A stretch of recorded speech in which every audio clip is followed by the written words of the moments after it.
Etasiima ebula agiwa naye bakomuledi bannange mbadde nsaba tunywemuko ku lw'omukulembeze omujja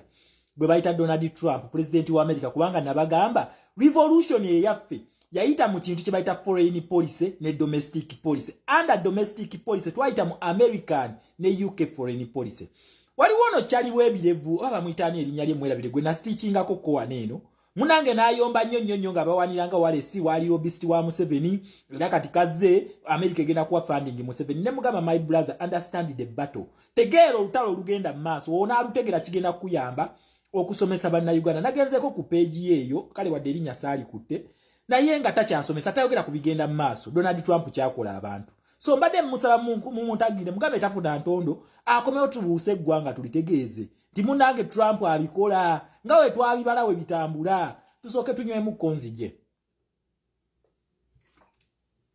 Aha yes akokubiri kabadde ka ku lwa Uganda nabagamba munnayuganda kyolina okutegeera scope ya lutalo lwe bayita de-dollarization. America enereeta president according to situation ebeera eriwo. Donald Trump yabadde asobola okufiitinga mu lutalo olugenda mu maaso yabadde asobola dute olw'okutaasa dola America eri mu kutaasa dola kubanga senga bakuba dola America egenda kuba tekyali superpower wansi eno bagenda kuba bagijjeeko ekigifudde superpower nti dominatinga trade yonna nti buli nsi trade gyokola ne woba ogula kagati Uganda America ekulinako enjawulo okitegeera kati omurasha kyali mu kulwanyisa kati balese Donald Trump ekisooka Donald Trump is a businessman ategeera business bubi nnyo ekyokubiri mulalu asalawo Donald Trump kyakola abasajja ba dictator ba Africa kyabakola nakugamba we yali ajja yabagamba nti mugenda mu BRICS naye temugenda kugwa na America. Abasajja bano bakola statement ezimu ngojja kulwawo nnyo okugitegeera lwaki agikoze statement eyo yakugamba gwojja kugwa naye America ijja sigala ng'eyimiridde kyakola ba dictator. Ladies and gentlemen munonyeze ku muntu gwe bayita MC Katz wa Uganda kubanga ye muntu ye mulwadde wa sirimu gwe mmanyi atayina magezi eyasalawo okusaidinga ne Museveni. Who know one? MC Katz, I have bad news for you. Munange ekitongole ekifandinga banna Uganda abalwadde ba sirimu kye bayita PEPFAR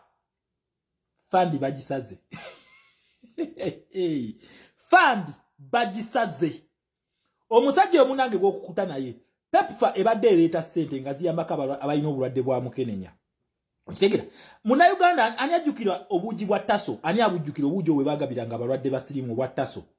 then bagabanga amata n'omugaati n'eggi ku balwadde ba sirimu buli wagendanga okunona eddagala eryo bakuwanga obuugi obanga walinganga ku kitanda nga bakuwa amata n'eggi bagabanga ennaku 2 mu malwaliro. Sente zino zalinganga za PEPFAR nga ziba za mu America yakola ki yazifandinga. Munnange Museveni kati gowana yagenze mu BRICS kati mugenda kubona abona bagenda kubalagako nabagambe no revolution tena wetagenda kuyingira terina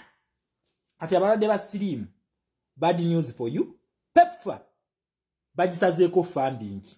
tekyali funding kati kubanga akasajja ako kabadde kabba sente z'abalwadde ba sirimu nga ziyitira mu PEPFAR abadde nga azibba. Museveni oyo gwe mulaba sente z'obuugi abadde nga azirya nga takyabubagulira takyagula mata takyagula mugaati wabula lino eddagala babadde nga baleta direct ARVs babadde nga bagula direct yabadde nga abawa okwegamba omuntu n'amira eddagala ekiweke kye kinene talina kyakulya kyagenda kulya naye nga sente zino ogulira abalwadde ba sirimu ebyokulya Museveni azibbye akati kalasi biwedde nabagamba zino foreign policy zinyiga Museveni wezinyiga Museveni yenga anyiga munansi. Ladies and gentlemen abalimi b'ebinyeebwa I have bad news for you. Omusajja abagambye agenda kuleeta etteeka eri stopping ambagirawo ebinyeebwa okubanga temukyatunda binyeebwa bisuse kati ebinyeebwa mugenda biliranga mu bikuta mu byebireeta kookolo. Museveni afunye akatale k'ebinyeebwa China. Ebinyeebwa biri katale kati China. Museveni yagala kuwamba binyeebwa bya banna Uganda abitwalenge China. Kati kisagala bakibalimbe.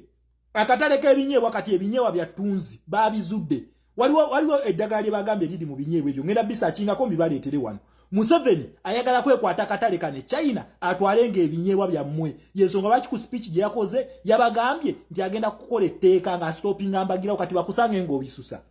bakusange ng'obisusa mwabakubi b'ebinyeebwa abatunda ebinyeebwa ebisekule bakusange ng'osekula ebinyeebwa ogenda kigwako oyagala kuwaza bannayuganda kookolo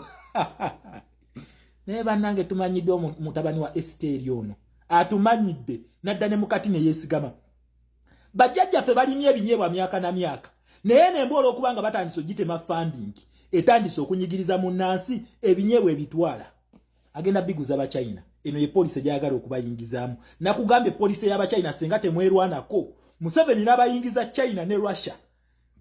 mugenda kakasa nze nja kusigala ye Saudi mbeere eno ani gofuga ani bogero teka poliisi ya China omunyigirize nja kubeera eno we naafa banjokezeeyo naye nga nkukakasa tugenda kujjako kuba banyige naye bagenda kwekyawa banyige okitegera kati gwe omulimu w'ebinyeebwa bakusange ng'oddamu okubisusa abyagalanga we biri abitwale era agenda bagamba ngenda bigulanga nga we biri asooka akudondole yagenda atunde aguza Abachina be so muna Uganda eyo gye bayita foreign policy so Donald Trump abattamu omuntu ye abattamu omuntu naye gwe muna Uganda oyinza okwebuuza lwaki ekintu kino kiri kitya nti kufandinga ate batugambe ne Ukraine mweri kino tebakikulimba Ukraine tebiriimu Congo tebiriimu Ethiopia tebiriimu Kenya tebiriimu Tanzania tebiriimu Somalia tebiriimu tebabiriimu bakubansi zinene ezayingidde mu BRICS ze bali mu kuba kugabe bano bo bafuna sente through IMF bakugamba bo tunulide zino assets zona wo tunulide zino links zona bakulaga nti Ukraine efuna loan nga ne loan yesembyo yagifunye nga 10 January omwaka guno gwennyini mu IMF naye bakozeseza ki emisingo gya Russia ebintu ebawamba mu Russia byagenda ekula mu nsi aba Russia simanyi ba Roman Abramovich abo bakolanga mu nsi ezenjawulo bebawamba kati mbe bawayo ng'omusingo mu IMF Ukraine nebyewolerako sente ne bagiwa loan kakati gwe bajje bagamba mu zino sanctions simanyi ne Ukraine ebirimu bakulimba America ine ekifaananyi kyate account si atinkulo mu Ukraine okuba mu Russia kubanga America kyali mu kubala akuba economy ya Russia yali mu kola Ukraine akasika nafune kalemeza mu Russia kati omwaka gubagenda mwogu mu gwa kusatu nga balwanyisa Russia bwakasukeri ebikompona yano n'ebintu bya Russia cost of production ebera expensive then cost of repair naye egenda kubeera expensive kitegeeza ki Russia egenda kuspendinga sente nyingi kwa kati bakuba gas plant kitegeeza agenda kuba tatunda uwede kati agenda kugwa economy ye Ukraine gyeri mu kola eri mu kwavuwaza Russia kakati bana abasiru nabo bakulaga nti afe tugenda na Russia Museveni tabalimba tebayo omuntu n'omwakulimba mbuno BRICS egenda kutaasa simanyiza alternative mu bazungu badi batulimba bakulimba lwaki ba dictator bokka be bayingira BRICS kakati statement za Trump ze yakoze mbu njazigoleze mu video eddako kuba mpanvu nazo ziraze nti Nigeria eyingide nayo BRICS lwaki dictator we Nigeria bamugambyeko kubanga akuze ne statement za Trump ze yakoze zikuba president we Nigeria ne Museveni zibakubiramu yensonga wachi yasazewo n'ayingira mu kimu BRICS naye nga abadde yagaana kati olw'okubanga funding bagisala ku speed ya kitalo adduse naye nabagamba zino ensi tesobola kubeera mu BRICS olw'ensonga zino ensi bayina loan ya IMF osasula dola ate BRICS erina banka bagita New Development Bank yo sente zaayo mb'osasula BRICS currency naye kakati ogenda trading ogenda kusasula otya loan y'abali ng'ate already oli mu BRICS bano babanja loan bagenda bakuba nkiddemu bagenda kubakuba senga muna Uganda okera kuma channel activating human rights that is American foreign policy definitely bagenda kukubira embwa ukitegera then bana abapya abadde tebanafuna loan bali mu bako basoloza babayisa akawo ka sente wano kugundi kati Sekedi yawulidde akawo nga keeko nasikayo billion 2 nasikayo za IMF ukitegera kati obamumaze then ne Ethiopia naye bamumaze kuba naye bamuwadde 248 ukitegera kati ekyo kye bali mukola then era mweyo video wotuna mu West Africa Russia eri mu kuleta byakulwanyisa ebireta wano wabula ate tutuna ne mu East Africa America ne Bungereza nabo batandiseewo NATO base okitegera nakugaye bino we biggwera UN egenda kugwa America ne Bungereza then ne France ebegaseeko bagenda kwawula mu Africa n'ensi yonna wobo diringa ne bano then wobo diringa ne bali ogenda diringa ne bali